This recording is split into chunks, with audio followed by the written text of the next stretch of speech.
Welcome to the Ganesh stories. ಇವತ್ತಿನ preview ಮ್ಯಾಚ್ಗಿಂತ first review ಮಾಡಿಬಿಡೋಣ. ಒಟ್ಟಿನಲ್ಲಿ DC ವರ್ಸಸ್ LSC. DC ಆದ ಹೋಮ್ ಗ್ರೌಂಡಲ್ಲಿ LSC ಅವರು ಟಾಸ್ ಗೆದ್ಬಿಟ್ಟು ಒಳ್ಳೆ ಬೌಲಿಂಗ್ನ ಆಯ್ಕೆ ಮಾಡಿಕೊಂಡು ಸಿಕ್ಕಾಬಟ್ಟೆ ಬೌಲಿಂಗ್ ಎಕ್ಸ್ಪೆನ್ಸಿವ್ ಆದರು ಅನ್ಬೋದು. ನನ್ನ ಪ್ರಕಾರ ಇಲ್ಲಿ ಮೇನ್ ಗುರು ನವೀನಕ್ಕಾಗಲಿ ರವಿ ವಿಷ್ಣು ಆಗಲಿ ಆವೇಶ್ ಖಾನ್ ಅಂತ ಹೇಳ್ಕೊಳ್ಳೋ ಬೌಲಿಂಗ್ ಮಾಡಲಿಲ್ಲ ಅನ್ಬೋದು. ಒಟ್ಟಿನಲ್ಲಿ ಮೇನ್ ಗುರು ಇಲ್ಲಿ ಅಭಿಷೇಕ್ ಪೂರವು ಮತ್ತು ಸಾಹಿತ್ ಸಿಕ್ಕಾಬಟ್ಟೆ ಎಕ್ಸ್ಪೆನ್ಸಿವ್ ಬ್ಯಾಟಿಂಗ್ ಆಡಿದ್ರು ಅನ್ಬೋದು. ಸಿಕ್ಕಾಬಟ್ಟೆ ಚೆನ್ನಾಗಿ ಆಡಿದ್ರು. ಮೇನ್ ಇಲ್ಲಿ ಡೆಲ್ಲಿ ಬ್ಯಾಟ್ಸ್ಮನ್ ಆಗಿ ಜಾಕ್ಸ್ವರ್ಸ್ ಅವರು ಬೇಗನೆ ಔಟ್ ಆದರೆ ಅವ್ರ ಪ್ರಕಾರ ಇಲ್ಲಿ ಮೇನ್ ಇಲ್ಲಿ ಅಡಿಪಾಯ ಹಾಕೊಟ್ಟಿದ್ದೆ ನನ್ನ ಪ್ರಕಾರ. ಇವರಿಬ್ಬರು ಪಾರ್ಟ್ನರ್ಶಿಪ್ ಅನ್ಬೋದು. ಒಟ್ಟಿನಲ್ಲಿ ಸಿಕ್ಕಾಬಟ್ಟೆ ಎಕ್ಸ್ಪೆನ್ಸಿವ್ ಆದರು LSC ಬೌಲರು ಅನ್ಬೋದು. ಒಟ್ಟಿನಲ್ಲಿ ಮೇನ್ ಗುರು ರಿಷಬ್ ಅಂತ ಹೇಳ್ಕೊಳ್ಳೋ ಆಟ ಆಡಿದ್ರು ಅನ್ಬೋದು. ನನ್ನ ಪ್ರಕಾರಲ್ಲಿ ಬೇಗನೆ ಅವ್ರ ಹಿಂದೆ ಔಟ್ ಆದರೂ ಹೆಂಗೋ ಮ್ಯಾನೇಜ್ ಮಾಡಿದ್ರು ಅನ್ಬೋದು ಅಭಿಷೇಕ್ ಪೂರವು. ಒಟ್ಟಿನಲ್ಲಿ ಚೆನ್ನಾಗಿತ್ತು ಮ್ಯಾಚ್ ಚೆನ್ನಾಗಿತ್ತು ಗುರು. ಒಟ್ಟಿನಲ್ಲಿ ಅಕ್ಷಯ್ ಪಟೇಲ್ ಆಗಲಿ ರಿಷಬ್ ಪಂಟ್ ಆಗಲಿ ಅಗ್ರೆಸಿವ್ ಆಗಿ ಆಡಿದ್ಕೇನೆ ಇಷ್ಟೊಂದು ಸ್ಕೋರ್ ಬಂತು ಅನ್ಬೋದು ನನ್ನ ಪ್ರಕಾರ ಹೇಳೋದಾದರೆ. ಒಟ್ಟಿನಲ್ಲಿ ಇವರು ಬೌಲಿಂಗ್ ಅಂತ ಹೇಳ್ಕೊಳ್ಳೋ ಬೌಲಿಂಗ್ ಇರಲಿಲ್ಲ ಅನ್ಬೋದು. ಒಟ್ಟಿನಲ್ಲಿ ಒಂದು 3 ಜನ ಚೆನ್ನಾಗಿ ಮಾಡಿದ್ರು ಅನ್ಬೋದು. ದೀಪಕ್ ಹುಡ್ಡ ಆಗಲಿ ಅವ್ರ ಕೈಲೂ ಬೌಲಿಂಗ್ ಕೊಟ್ಟಿರೋ. ಒಟ್ಟಿನಲ್ಲಿ ತೃಣಾಲ್ ಪಾಂಡ್ಯ ಅಂತ ಹೇಳ್ಕೊಳ್ಳೋ ಬೌಲಿಂಗ್ ಮಾಡಲಿಲ್ಲ ಅನ್ಬೋದು. ಸಿಕ್ಕಾಬಟ್ಟೆ ಎಕ್ಸ್ಪೆನ್ಸಿವ್ ಹೋದರೆ ಯಶ್ ಠಾಕೂರು ಅಷ್ಟೇ ಅನ್ಬೋದು. ಮೊಯಿಸ್ ಖಾನು ಅಷ್ಟೇ ಅನ್ಬೋದು ನನ್ನ ಪ್ರಕಾರ. ಸಿಕ್ಕಾಬಟ್ಟೆ ಎಕ್ಸ್ಪೆನ್ಸಿವ್ ಹೋದ್ರು. ಮೇನ್ ಗುರು ಇಲ್ಲಿ ನವೀನ್ ಉಲ್ಲಾಕ್ಕೆ ಚೆನ್ನಾಗಿ ಬೌಲಿಂಗ್ ಮಾಡಿ ಸಿಕ್ಕಾಬಟ್ಟೆ ಎಕ್ಸ್ಪೆನ್ಸಿವ್ ಆದರು ಅನ್ಬೋದು. ಒಂದು ಓವರಲ್ಲಿ ಒಂದು ಪವರ್ ಪ್ಲೇಯಲ್ಲಿ ಫಸ್ಟ್ ಓವರೇ ವಿಕೆಟ್ ತೆಗೆದ್ರು ಅನ್ನೋ ಮೂಮೆಂಟಲ್ಲಿ ಅಂತ ಹೇಳ್ಕೊಳ್ಳೋ ಓವರ್ ಎಲ್ಲೂ ಬರಲಿಲ್ಲ ಅನ್ಬೋದು. ಲಾಸ್ಟ್ 9 ಓವರ್ವರೆಗೂ ಸಿಕ್ಕಾಬಟ್ಟೆ ಎಕ್ಸ್ಪೆನ್ಸಿವ್ ಹೋದ್ರು. ಪವರ್ ಪ್ಲೇಯಲ್ಲಿ 60 ರನ್ ಆಲ್ಮೋಸ್ಟ್ ಹೋಗ್ಬಿಟ್ಟಿತ್ತು ಅನ್ಬೋದು. ಒಟ್ಟಲ್ಲಿ ಪವರ್ ಪ್ಲೇ ಮುಗಿದ ಮೇಲೆ 10ನೇ ಓವರಿಗೆ 100 ಆದರೆ ಇಲ್ಲಿ 11ನೇ ಓವರ್ ಅವ್ರ ಮುಂದೆ ಬೇಗನೆ ಔಟ್ ಆದರು ಅನ್ಬೋದು. ಒಟ್ಟಿನಲ್ಲಿ ಸಿಕ್ಕಾಬಟ್ಟೆ ಎಲ್ಲರೂ ಬೌಲಿಂಗಲ್ಲಿ ಎಕ್ಸ್ಪೆನ್ಸಿವ್ ಆದರು. ಅದರಿಂದನೇ ಇವರು LSC ಅವರು ಸಿಕ್ಕಾಬಟ್ಟೆ ಕ್ಯಾಚ್ ಡ್ರಾಪ್ ಮಾಡಿದ್ರು. ಮತ್ತು ಫೀಲ್ಡಿಂಗ್ಗಳಂತ ಹೇಳ್ಕೊಳ್ಳೋ ಫೀಲ್ಡಿಂಗ್ ಇರಲಿಲ್ಲ.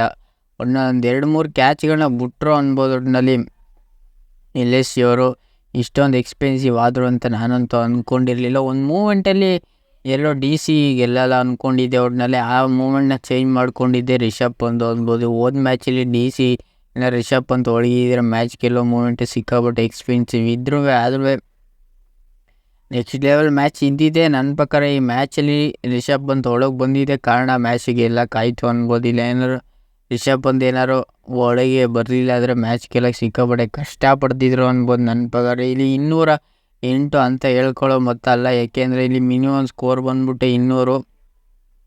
ಅದರಿಂದನೇ 208 ಮಾಡಿದ್ರು ಅನ್ಬೋದು. ಒಟ್ಟಿನಲ್ಲಿ ಚೆನ್ನಾಗಿತ್ತು ಗುರು. ಒಟ್ಟಿನಲ್ಲಿ DC ಬ್ಯಾಟಿಂಗು ಬೌಲಿಂಗ್ ಎರಡೂ ಚೆನ್ನಾಗಿತ್ತು ಅನ್ಬೋದು. ಒಟ್ಟಿನಲ್ಲಿ ಟಾಸ್ ಗೆದ್ಬಿಟ್ಟು LSC ಅವರು ಒಳ್ಳೆ ಬೌಲಿಂಗ್ನ ಆಯ್ಕೆ ಮಾಡಿಕೊಂಡ್ರು ಅಂತ ಹೇಳ್ಕೊಳ್ಳೋ ಸ್ಟಾರ್ಟ್ ಸಿಗಲಿಲ್ಲ. 208ನ ಚೇಸ್ ಮಾಡೋಕ್ಕೆ ಬಂದವರು ಡಿಕಾಕ್ ಆಗಲಿ ರಾಹುಲ್ ಆಗಲಿ ಬೇಗನೆ ಔಟ್ ಆದರು. ಒಟ್ಟಿನಲ್ಲಿ ಡಿಕಾಕ್ ಅವರು ಅಂತ ಕಳಪೆ ಫಾರ್ಮ್ ಅನ್ಬೋದು. ಒಟ್ಟಿನಲ್ಲಿ ಅಂತ ಹೇಳ್ಕೊಳ್ಳೋ ಫಾರ್ಮಲ್ಲಿ ಯಾರೂ ಇಲ್ಲ ಅನ್ಬೋದು. ಒಟ್ಟಿನಲ್ಲಿ ರಾಹುಲು ಒಂದೆರಡು 4 ಹೊಡಿದೆ, 1-2 6 ಹೊಡಿದೆ. ಬೇಗನೆ ಔಟ್ ಆದರು ಅವರು. ಸಿಂಗಲ್ ಡಿಜಿಟಿಗೆ ಬೇಗನೆ ಔಟ್ ಆದರು. ಡಿಕಾಕು ಅಷ್ಟೇ ಅವ್ರ ಮುಂದೆ. ಆಮೇಲೆ ಮಾರ್ಕಿಸ್ ಸ್ಟೋನಿಯಸ್ ಅಷ್ಟೇ. ಆಮೇಲೆ ದೀಪಕ್ ಹುಡ್ಡ ಬೇಗ 0ಗೆ ಔಟ್ ಆದರು ಅನ್ಬೋದು. ಒಟ್ಟಿನಲ್ಲಿ ಮ್ಯಾಚಿಗೆ ಇವರೇ ಕೈಯಿಂದ ಚೆಲ್ಕೊಂಡ್ರು ಅನ್ಬೋದು. ಒಟ್ಟಿನಲ್ಲಿ DCಲಿ ಮಿನಿಮಮ್ ಸ್ಕೋರ್ ಬಂದ್ಬಿಟ್ಟೆ 200 ಹೊಡೆದ್ರು. ಒಟ್ಟಿನಲ್ಲಿ ಒಂದೊಳ್ಳೆ ಚೇಜ್ ಆಗೋ ಮೂವ್ನ ನನ್ನ ಪ್ರಕಾರ ಇಲ್ಲಿ DC ಬೌಲಿಂಗ್ ಕ್ರೆಡಿಟ್ ಕೊಡಬೇಕು. ಪವರ್ ಪ್ಲೇಯಲ್ಲಿ ಬೇಗನೆ ವಿಕೆಟ್ ತೆಗೆದ್ರು. ರಾಹುಲ್ದು ಫಸ್ಟ್ ಓವರಲ್ಲೇ ವಿಕೆಟ್ ತೆಗೆದ್ರು ಅನ್ಬೋದು. ಆಮೇಲೆ 2ನೇ ಓವರಲ್ಲಿ ಅವ್ರ ಹಿಂದೆನೇ ಡಿಕಾಕು, ಆಮೇಲೆ ಮಾರ್ಕಿಸ್ ಸ್ಟೋನಿಸ್, ಆಮೇಲೆ ಮೇನ್ ಇರೋದು ಇದು ಬಂದ್ಬಿಟ್ಟು ಕಂಡೀಷನಲ್ಲಿ ಬಂದ್ಬಿಟ್ಟು ಮೇನ್ ಇಂಪಾರ್ಟೆನ್ಸ್ ಬ್ಯಾಟ್ಸ್ಮನ್ ಬಂದ್ಬಿಟ್ಟು ಪೂರವ್ನ ಬೇಗನೆ ಔಟ್ ಮಾಡಿದ್ರು. ಅದರಿಂದನೇ ಮ್ಯಾಚ್ನ ಗೆದ್ದರು ಅನ್ಬೋದು ನನ್ನ ಪ್ರಕಾರ ಹೇಳೋದ್ರೆ. ಒಟ್ಟಿನಲ್ಲಿ ಪೂರವ್ನ ಬೇಗ ಔಟ್ ಮಾಡಿದ್ದಕ್ಕೆ ನನ್ನ ಪ್ರಕಾರ ಮ್ಯಾಚ್ನ ಗೆದ್ದರು ಅನ್ಬೋದು. ಒಟ್ಟಿನಲ್ಲಿ ನಿಕೋಲಸ್ ಪೂರನ್ನು 27 ಬಾಲ್ಗೆ 61 ರನ್ ಹೊಡೆದ್ರು ಅಂತ ಹೇಳ್ಕೊಳ್ಳೋ ಆಟ ಆಡೋಕ್ಕಾಗಲಿಲ್ಲ. ಯಾಕೆಂದರೆ ಅಲ್ಲಿ ಆಲ್ಮೋಸ್ಟು ಪವರ್ ಪ್ಲೇಯಲ್ಲಿ 4 ವಿಕೆಟ್ ಕಳ್ಕೊಬಿಟ್ಟಿದ್ರು. ಅದರಿಂದನೇ ಮ್ಯಾಚ್ನ ಸೋತರು ಅನ್ಬೋದು. ಒಟ್ಟಿನಲ್ಲಿ ಏನಾದ್ರು ಪವರ್ ಪ್ಲೇಯಲ್ಲಿ ಒಂಚೂರು ರನ್ ಬಂದಿದ್ರೆ ಮ್ಯಾಚ್ ಗೆಲ್ಲೋ ಮೂಮೆಂಟ್ ತೃಣಾಲ್ ಪಾಂಡ್ಯ ತಗೊಬಂದರು. ಮ್ಯಾಚ್ ಗೆಲ್ಲಕ್ಕಾಗಲಿಲ್ಲ. ಯಾಕೆಂದರೆ ಸಿಕ್ಕಾಬಟ್ಟೆ ಎಕ್ಸ್ಪೆನ್ಸಿವ್ ಆಗಿದ್ರು. ಒಟ್ಟಿನಲ್ಲಿ DC ಬೌಲರ್ ಅಂತ ಹೇಳ್ಕೊಳ್ಳೋ ಎಕ್ಸ್ಪೆನ್ಸಿವ್ ಆದರೂ ಹೆಂಗೋ ಮ್ಯಾನೇಜ್ ಮಾಡಿದ್ರು ಗುರು. ಇಶಾಂತ್ ಶರ್ಮಾ ಒಳ್ಳೆ ವಿಕೆಟ್ಗಳನ್ನ ತಕ್ಕೊಟ್ರು ಅನ್ಬೋದು. 3 ವಿಕೆಟ್ ಕ್ರೂಷಿಯಲ್ 3 ವಿಕೆಟ್ನ ತಕ್ಕೊಟ್ರು. ಆವಿಷ್ ಖಾನ್ 1 ವಿಕೆಟ್ ತೆಗೆದ್ರು. ಅಕ್ಷಯ್ ಪಟೇಲ್ 1 ವಿಕೆಟ್ ತೆಗೆದು. ಮುಖೇಶ್ ಕುಮಾರ್ 1 ವಿಕೆಟ್ ತೆಗೆದು. ಕುಲ್ದೀಪ್ ಯಾದವ್ ಒಳ್ಳೆ ಓವರ್ಗಳನ್ನ ಮಾಡಿಕೊಟ್ಟಿದ್ದಕ್ಕೆ ಅವ್ರಿಗೆ ಗೆಲ್ಲಕ್ಕಾಗಿತ್ತು ಅನ್ಬೋದು. ಇವರು ಎಕ್ಸ್ಟ್ರಾ ಬೌಲರ್ನ ತಂದಿದ್ರು ಅನ್ಬೋದು. ನನ್ನ ಪ್ರಕಾರ DC ಬೌಲರ್, ಅದರಿಂದನೇ ಮ್ಯಾಚ್ನ ಗೆದ್ದರು ಅನ್ಬೋದು. ಒಟ್ಟಿನಲ್ಲಿ ಮೇನ್ಗಳು DC ಬೌಲರಿಂಗು ಬ್ಯಾಟಿಂಗ್ ಎರಡೂ ಒಂದು ಆವ್ರೇಜ್ ಆಗಿತ್ತು. DC ಬ್ಯಾಟಿಂಗ್ ಆವ್ರೇಜ್ ಆಗಿತ್ತು, ನೆಕ್ಸ್ಟ್ ಲೆವೆಲ್ ಅನ್ನೋಂಗಿಲ್ಲ, ಆವ್ರೇಜ್ ಆಗಿತ್ತು. ಒಟ್ಟಿನಲ್ಲಿ ಲಾಸ್ಟ್ ಓವರಲ್ಲಿ ಮ್ಯಾಚ್ನ ಎಳೆದಿದ್ದೆ DC ಬೌಲರ್. ಒಟ್ಟಿನಲ್ಲಿ DC ಬೌಲರ್ ಸಿಕ್ಕಾಪಟ್ಟೆ ಬ್ಯಾಟಿಂಗ್ ಡೆಪ್ತು ಮತ್ತು ಬೌಲಿಂಗ್ ಡೆಪ್ತ್ ಚೆನ್ನಾಗಿದ್ದಕ್ಕೆ ಮ್ಯಾಚ್ನ ಗೆದ್ದರು ಅನ್ಬೋದು. ಒಟ್ಟಿನಲ್ಲಿ ಮೇನ್ಗಳು ಅದೇ ಪೂರ ಔಟ್ ಆದರು, ಅದರಿಂದನೇ ಮ್ಯಾಚ್ ಟರ್ನಿಂಗ್ ಆಯಿತು. ಮಾರ್ಕೆಸ್ ಸ್ಟೋನಿಸ್ ಕೊಡ್ತಿದ್ರು, ಅವರು ಔಟ್ ಆದರು. ಒಟ್ಟಿನಲ್ಲಿ ರಾಹುಲ್ ಡಿಕಾಕ್ ಅವರು ಮೇನು ಓಪನಿಂಗ್ಸ್ ಬ್ಯಾಟ್ಸ್ಮನ್ ಚೆನ್ನಾಗಿ ಕ್ಲಿಕ್ ಆಗಲಿಲ್ಲ ಅಂದರೆ ಇಲ್ಲಿ ಟಾಪ್ ಆರ್ಡ್ರಲ್ಲಿ ಎಲ್ಲಿಂದ ಕ್ಲಿಕ್ ಆಗ್ತಾರೆ ಅನ್ಬೋದು. ಒಟ್ಟಿನಲ್ಲಿ ಮೇನ್ಗಳು ಇಲ್ಲಿ ಯಾರು ಅಂತ ಹೇಳ್ಕೊಳ್ಳೋ ಬ್ಯಾಟಿಂಗ್ ಆಡಲಿಲ್ಲ. ನನ್ನ ಪ್ರಕಾರ ಇಲ್ಲಿ ಬ್ಯಾಟಿಂಗ್ ಆಡಿದೆ ತೃಣಾಲ್ ಪಾಂಡ್ಯ ಪೂರವು ನೋಡೋದಾದರೆ. ಒಟ್ಟಿನಲ್ಲಿ ಅಮೀರ್ ಖಾನು ಅನ್ಬೋದು. ಒಟ್ಟಿನಲ್ಲಿ ಅಮೀರ್ ಖಾನೇ ಮ್ಯಾಚ್ ಚೇಂಜ್ ಮಾಡಿಕೊಟ್ಟಿದ್ದು. ಒಂದು ಮೂಮೆಂಟಲ್ಲಿ ಎಲ್ಲಿ LSG ಗೆಲ್ಬಿಡ್ತಾರೆ ಅನ್ನೋ ಮೂಮೆಂಟಲ್ಲಿ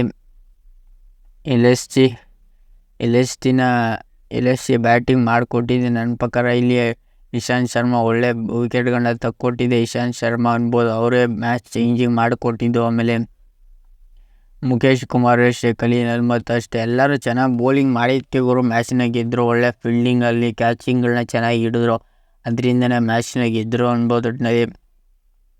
ಒಟ್ಟಿನಲ್ಲಿ ಮೇನ್ ಇವರು ಸಿಕ್ಕಾಪಟ್ಟೆ ಎಕ್ಸ್ಟ್ರಾಸ್ ಕೊಡಲಿಲ್ಲ. ಒಟ್ಟಿನಲ್ಲಿ ನಾನು ಹೇಳಿದೆ ಪ್ರಿವ್ಯೂ ಮ್ಯಾಚಲ್ಲಿ DC ಹೋಮ್ ಗ್ರೌಂಡ್ ತೊಗೊಂಡು ಗೆಲ್ತಾರೆ ಅಂತ. ಒಟ್ಟಿನಲ್ಲಿ ಹೋಮ್ ಗ್ರೌಂಡ್ ಅಡ್ವಾಂಟೇಜ್ ಇತ್ತು. ಮೇನ್ ಇಲ್ಲಿ DC ಬ್ಯಾಟಿಂಗ್ ಒಂದು ಲೆವೆಲ್ಗೆ ಹೋಗ್ಬಿಟ್ಟಿತ್ತು ಅನ್ಬೋದು. ಅದನ್ನು ಬಂದು ಎತ್ತಿದ್ದಾರೆ ರಿಷಬ್ ಪಂತ್, ಅಕ್ಷಯ್ ಪಟೇಲು. ಒಟ್ಟಿನಲ್ಲಿ ರಿಷಬ್ ಪಂತ್ DC ಬ್ಯಾಟಿಂಗಲ್ಲಿ ಇದ್ದರೆ ಒಂದೇನೋ ಒಂಚೂರು ಅಗ್ರೆಸಿವ್ ಆಗಿ ಆಡ್ತಾರೆ ಅನ್ಬೋದು ನನ್ನ ಪ್ರಕಾರ ಹೇಳೋದಾರೆ. ಒಟ್ಟಿನಲ್ಲಿ DC ಗೆದ್ದರು. ಒಟ್ಟಿನಲ್ಲಿ ಪ್ರಿವ್ಯೂ ಹೇಳೋದ್ರಲ್ಲಿ ಹೇಳಿದೆ ನಾನು DC ಗೆಲ್ತಾರೆ ಆರಾಮಾಗಿ ಅಂತ. DC ಹೋಮ್ ಗ್ರೌಂಡ್ ಅಡ್ವಾಂಟೇಜ್ ತೊಗೊಂಡು ಗೆದ್ದರು. ಇವತ್ತಿನ ಪ್ರಿವ್ಯೂ ಮ್ಯಾಚ್ ಬಂದ್ಬಿಟ್ಟು RR ವರ್ಸಸ್ ಪಂಜಾಬ್ ಅನ್ಬೋದು. ಒಟ್ಟಿನಲ್ಲಿ ಒಟ್ಟಿನಲ್ಲಿ ಸಿಕ್ಕಾಪಟ್ಟೆ ಸ್ಟ್ರಗಲ್ ಮಾಡ್ತಿದ್ದೇನೆ. RR ಸ್ಟ್ರಗಲ್ ಮಾಡ್ತಾರೆ ಮೇನುಗರು. ಒಟ್ಟಿನಲ್ಲಿ RR ಡೈರೆಕ್ಟ್ ಕ್ವಾಲಿಫೈ ಆದರು, KKR ಅವರು ಕ್ವಾಲಿಫೈ ಆದರು. ಈ ಮ್ಯಾಚ್ನ ನನ್ನ ಪ್ರಕಾರ ಇಲ್ಲಿ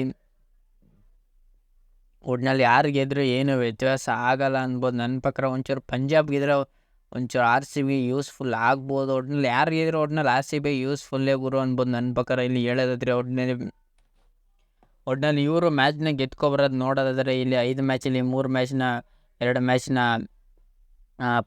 ರಾಜಸ್ಥಾನ್ ಗೆದ್ಕೊಬರ್ತಿದ್ರೆ, 5 ಮ್ಯಾಚಲ್ಲಿ 2 ಮ್ಯಾಚ್ನ ಪಂಜಾಬ್ ಅವ್ರು ಗೆದ್ಕೊಬರ್ತಿದ್ದಾರೆ. ಒಟ್ಟಿನಲ್ಲಿ ಮೇನ್ ಗುರು ಇಲ್ಲಿ RRಲ್ಲಿ ಜಾಸ್ ಭಟ್ರಲ್ಲಿ ಈ ಮ್ಯಾಚ್ ಇಂದ ಒಟ್ಟಿನಲ್ಲಿ ಈ ಸೀಸನಿಂದ ಜಾಸ್ ಭಟ್ರಲ್ಲಿ ಎಕ್ಸಿಟ್ ಆಯ್ತಿದ್ದಾರೆ ಅನ್ಬೋದು ನನ್ನ ಪ್ರಕಾರ. ಒಟ್ಟಿನಲ್ಲಿ ಈ ಮ್ಯಾಚಲ್ಲಿ ನೆಕ್ಸ್ಟ್ ಮ್ಯಾಚಲ್ಲಿ ಬರೋ ಮ್ಯಾಚ್ಗಳಲ್ಲಿ ರಾಜಸ್ಥಾನ್ ಮ್ಯಾಚ್ ಟೀಮಲ್ಲಿ ನನ್ನ ಪ್ರಕಾರ ಇಲ್ಲಿ ಒಟ್ಟಿನಲ್ಲಿ ಜಾಸ್ ಭಟ್ರಲ್ಲಿ ಇರಲ್ಲ. ಒಟ್ಟಿನಲ್ಲಿ 100% ಇರೋದಿಲ್ಲ ಅನ್ಬೋದು. ಒಟ್ಟಿನಲ್ಲಿ ಪಂಜಾಬ್ ಟೀಮಲ್ಲೂ ಅಷ್ಟೇ ನನ್ನ ಪ್ರಕಾರ ಇಲ್ಲಿ ಜಾಸ್ ಭಟ್ರಲ್ಲಿ ನನ್ನ ಪ್ರಕಾರ ಇಲ್ಲಿ ಗುರು ಮೇನ್ ಇಲ್ಲಿ ಸಿಕ್ಕಾಪಟ್ಟೆ ಸ್ಟ್ರಗಲ್ ಮಾಡ್ತಿದ್ದಾರೆ. ಒಟ್ಟಿನಲ್ಲಿ RR ಅವರು ಅನ್ಬೋದು ಯಾವುದೇ ಮ್ಯಾಚ್ನ ಗೆಲ್ದೇನೆ ಇವರು ಕ್ವಾಲಿಫೈ ಆಗ್ತಿದ್ದಾರೆ. ಅದಕ್ಕೆ ಕ್ರೆಡಿಟ್ ಕೊಡಲೇಬೇಕು. ಗೆಲ್ಲೋ ಫ್ಯಾಸಿಲಿಟೇಬಲ್ ಬಂದ್ಬಿಟ್ಟು ಒಟ್ಟಿನಲ್ಲಿ RR 60%, ಪಂಜಾಬ್ ಅವರು 40% ಅನ್ಬೋದು. ಒಟ್ಟಿನಲ್ಲಿ ಒಳ್ಳೆ ಬೌಲಿಂಗ್ ಡೆಪ್ತು ಪಂಜಾಬಲ್ಲಿ ಇದೆ ಅನ್ಬೋದು. ಒಟ್ಟಿನಲ್ಲಿ ರಬಾಡ ಆಗಲಿ,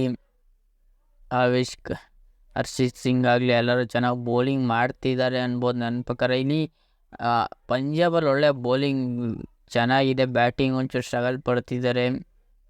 ಶಶಾಂಕ್ ಸಿಂಗ್ ಆಗಲಿ, ಹರ್ಷಿತ್ ಆವೇಶ್ ಖಾನ್ ಆಗಲಿ ಒಟ್ಟಿನಲ್ಲಿ ಸಿಕ್ಕಾಪಟ್ಟೆ ಸ್ಟ್ರಗಲ್ ಪಡ್ತಿದ್ದಾರೆ. ಒಟ್ಟಿನಲ್ಲಿ ಪಂಜಾಬ್ ಅವರು ಅನ್ಬೋದು ನನ್ನ ಪ್ರಕಾರ. ಇಲ್ಲಿ ಒಟ್ಟಿನಲ್ಲಿ RR ಬೌಲಿಂಗ್ ಕಡೆ ಬರೋದಾದರೆ ಟ್ರೆಂಟ್ ಬೋಲ್ಟು, ಚಹಲ್, ಅಶ್ವಿನು ಇಷ್ಟು ಜನ ಇರ್ತಾರೆ ಅನ್ಬೋದು. ಒಟ್ಟಿನಲ್ಲಿ ಆವೇಶ್ ಖಾನ್ ಒಳ್ಳೆ ಬೌಲಿಂಗ್ ಮಾಡಬೇಕು. ಒಟ್ಟಿನಲ್ಲಿ ಸಿಕ್ಕಾಪಟ್ಟೆ ಸ್ಟ್ರಗಲ್ ಪಡ್ತವ್ರೆ. ಒಟ್ಟಿನಲ್ಲಿ RR ಅವರು ಪಂಜಾಬ್ ಅವರು ಅಂತ ಹೇಳ್ಕೊಳ್ಳೋ ಮ್ಯಾಚ್ ಯಾರು ಆಡ್ತಿಲ್ಲ. ಒಟ್ಟಿನಲ್ಲಿ ಪಂಜಾಬ್ ಅವರು ಒಟ್ಟಿನಲ್ಲಿ ಆಲ್ಮೋಸ್ಟ್ ಪ್ಲೇ ಆಫಿಂದ ಹೆಲ್ಮೆಟ್ ಆದರು ಅನ್ಬೋದು. ಒಟ್ಟಿನಲ್ಲಿ ಪಂಜಾಬ್ ಅವರು ಹೆಲ್ಮೆಟ್ ಆದರು, RR ಅವರು ಕ್ಲಿಕ್ ಆದರು ಅನ್ಬೋದು. ಒಟ್ಟಿನಲ್ಲಿ RR ಒಟ್ಟಿನಲ್ಲಿ ಈ ಮ್ಯಾಚ್ ಗೆದ್ದರೂ ಏನು ವ್ಯತ್ಯಾಸ ಆಗಲ್ಲ ಅನ್ಬೋದು. ಇಲ್ಲಿ ಮಿನಿಮಮ್ ಸ್ಕೋರ್ ಬಂದ್ಬಿಟ್ಟು ಆಲ್ಮೋಸ್ಟ್ 200 ಅನ್ಬೋದು. 200 198 ಹೊಡೆಯೋ ಮ್ಯಾಚಸ್ ಇದೆ ಅನ್ಬೋದು. ಒಟ್ಟಿನಲ್ಲಿ ಯಾರು ಬ್ಯಾಟಿಂಗ್ ತೊಗೊಂಡ್ರು 200 ಮಿನಿಮಮ್ ಬರೋ ಚಾನ್ಸಸ್ ಇದೆ ಅನ್ಬೋದು. ಪಿಚ್ ಹಂಗಿದೆ, ಆದರೆ ಇವ್ರು ಹೊಡಿಬೇಕಲ್ವ ಅವರು. ಒಟ್ಟಿನಲ್ಲಿ ಇವ್ರು ಹೊಡೆದ್ರೆ 200 ಆಗುತ್ತೆ. ಇವ್ರು ಹೊಡಿದೇನೆ ಎಲ್ಲರೂ ಔಟ್ ಆದರೆ ಸಿಕ್ಕಾಬಿಟ್ರೆ ಸ್ಟ್ರಗಲ್ ಪಡ್ತಾರೆ. ಇಲ್ಲಿ ಟಾಸ್ ಗೆದ್ದವ್ರು ನನ್ನ ಪ್ರಕಾರ ಬೌಲಿಂಗ್ ಆಯ್ಕೆ ಮಾಡ್ಕೋತಾರೆ. ಬ್ಯಾಟಿಂಗ್ ಆಯ್ಕೆ ಮಾಡ್ಕೊಳ್ಳಿ 99% ಆಗೋದಿಲ್ಲ ಅನ್ಬೋದು. ಬೌಲಿಂಗ್ ಆಯ್ಕೆ ಮಾಡ್ಕೋತಾರೆ ಅನ್ಬೋದು. ಒಟ್ಟಿನಲ್ಲಿ ಆರ್ ಟೀಮಲ್ಲಿ ಒಂದು ಚೇಂಜ್ ಅಂದರೆ ಜಾಸ್ ಬಟ್ರಲ್ಲಿ ಇರಲ್ಲ ಯಶಸ್ವಿ ಜೈಸ್ವಾಲ್, ಮತ್ತು ಜಾಸ್ ಬಟ್ರಲ್ಲಿ ಓಪನರ್ ಬರೋದಿಲ್ಲ. ಯಶಸ್ವಿ ಜೈಸ್ವಾಲ್ ಬರ್ತಾರೆ. ಇನ್ನೊಂದು 2ನೇ ಸ್ಥಾನಕ್ಕೆ ನನ್ನ ಪ್ರಕಾರ ಬೇರೆ ಅಪ್ಡೇಟ್ ಬರ್ಬೋದು ಅನ್ಬೋದು. ನನ್ನ ಪ್ರಕಾರ ಇಲ್ಲಿ ಕ್ಯಾಪ್ಟನ್ ಆಗಿ ಸಂಜು ಸ್ಯಾಮ್ಸಂಗು ಮೇನ್. ಇಲ್ಲಿ ಇವರು ಮುಖ್ಯ ಪಾತ್ರ ಬಂದ್ಬಿಟ್ಟು ಪರಾಗ್ ಅವ್ರು ಅನ್ಬೋದು, ಎಡ್ ಮೇಯರು, ಇವರೆಲ್ಲ ಇಷ್ಟು ಜನ ಇರ್ತಾರೆ ಅನ್ಬೋದು. ಒಟ್ಟಿನಲ್ಲಿ ಏನೂ ಚೇಂಜ್ ಇರಲ್ಲ ಅವರು ಆರ್ ಟೀಮಲ್ಲಿ. ಒಟ್ಟಿನಲ್ಲಿ ಸೇಮ್ ಟೀಮೇ. ಒಂದು ಚೇಂಜಸ್ ಅಂದರೆ ಜಾಸ್ ಬಟ್ರಲ್ಲಿ ಸಾಲ್ಟ್ ಜಾಗಕ್ಕೆ ಯಾರನ್ನಾರು ಬೇರೆ ಹಾಕ್ಬೇಕು ಅನ್ಬೇಕಷ್ಟೇ. ಒಟ್ಟಿನಲ್ಲಿ ಪಂಜಾಬ್ ಟೀಮ್ ಆಲ್ಮೋಸ್ಟ್ ಇರುತ್ತೆ, ಸೇಮ್ ಇರುತ್ತೆ. ಒಟ್ಟಿನಲ್ಲಿ ಕ್ಯಾಪ್ಟನ್ ಆಗಿ ನನ್ನ ಪ್ರಕಾರ ಸ್ಯಾಮ್ ಕರಣ್ ಇರ್ತಾರೆ. ಒಟ್ಟಿನಲ್ಲಿ ಈ ಮ್ಯಾಚಲ್ಲಿ ನನ್ನ ಪ್ರಕಾರ ಹರ್ಷಿತ್ ಬ್ರಾನ ತರ್ಬೋದು. ಹೋದ ಮ್ಯಾಚಲ್ಲಿ ಹರ್ಷಿತ್ ಬ್ರಾನ ತಂದಿತ್ತಿಲ್ಲ, ಈ ಮ್ಯಾಚಲ್ಲಿ ತರೋ ಪಾಸಿಟಿವಿಟಿ ಇದೆ ಅನ್ಬೋದು. ಒಟ್ಟಿನಲ್ಲಿ ಪಂಜಾಬ್ ಆರರು ಎಲ್ಲರೂ 50% ಗೆಲುವೆ ಅನ್ಬೋದು. ಒಟ್ಟಿನಲ್ಲಿ ಇಲ್ಲಿ ಯಾರು ಗೆದ್ರು ಏನು ಮ್ಯಾಟ್ರ್ ಆಗಲ್ಲ ಅನ್ಬೋದು ಗುರು. ಒಟ್ಟಿನಲ್ಲಿ ಇವರು ಟೋಟಲಾಗಿ ಇಲ್ಲೇ ನಿಮ್ಗೆ ರಿಸಲ್ಟ್ ಗೊತ್ತಾಗ್ತಿದೆ. ಇಲ್ಲಿ ಟೋಟಲಾಗಿ ಆಡಿರೋ ಮ್ಯಾಚಲ್ಲಿ 27 ಮ್ಯಾಚಲ್ಲಿ 16 ಮ್ಯಾಚು ರಾಜಸ್ಥಾನ್ ಗೆದ್ದಿದ್ರೆ, 11 ಮ್ಯಾಚು ಪಂಜಾಬ್ ಅವ್ರು ಗೆದ್ದವ್ರೆ. ಒಟ್ಟಿನಲ್ಲಿ ಈ ಮ್ಯಾಚ್ನ ನನಗೇನೋ ಪಂಜಾಬ್ ಅವ್ರು ಗೆಲ್ತಾರೆ ಅಂತ ಪ್ರೆಡಿಕ್ಟ್ ಮಾಡ್ತಿದ್ದೀನಿ ಹೊರತು ಒಟ್ಟಿನಲ್ಲಿ ಪಂಜಾಬ್ ಗೆಲ್ತಾರೆ, ಆರ್ ಗೆಲ್ತಾರೆ ಅಂತಿದ್ದೀವಿ. ಪ್ರೆಡಿಕ್ಟ್ ಮಾಡೋದು ಯಾರು ಗೆದ್ರು ಏನು ಯೂಸ್ ಇಲ್ಲ.